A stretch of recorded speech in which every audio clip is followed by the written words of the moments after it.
My first piece of advice of anyone wanting to get into this industry is don't.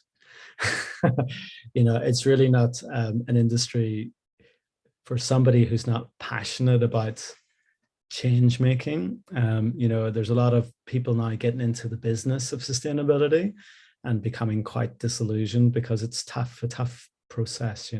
Things are getting better. So the first thing, really proper advice would be, to find what you love. So for instance, with sustainability and, like there's so many causes, whether it's LGBT rights, whether it's, the natural environment, pick something you love and you have passion for and, get involved. I have a 3-step process for kind of change making.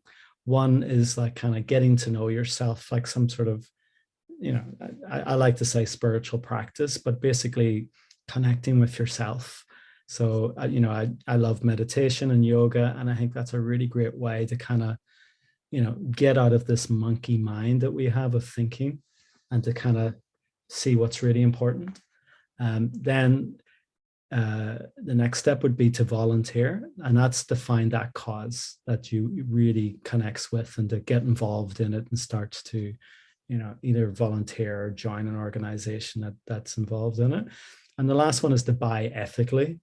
So for me, that's so important, and it sounds really obvious, but we don't really think about what we're buying. We take some fair trade objects, have a nice fair trade coffee, but that's such a small percentage of what you're spending. So really analyze how you're spending, because changing the way you spend will change, the world. We sometimes say there's a quote that every penny you spend is the vote for how you see the world. And that's so true. And it's not just about spending, it's about where your money is kept, your investments, your bank.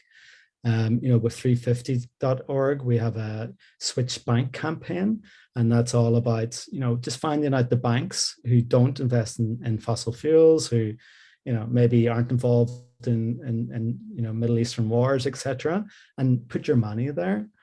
Makes such a massive impact. So, a few little tips.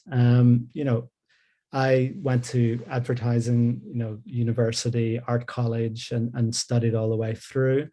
But these days, it's not so important. It's about building up a body of work, yeah, that has some meaning. What else?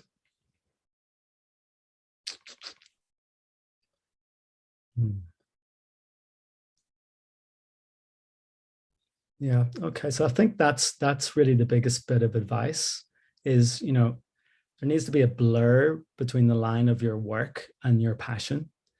And with the modern economy now, it's becoming more and more possible to be able to do what you love, and not just compromise just for the sake of money in the future.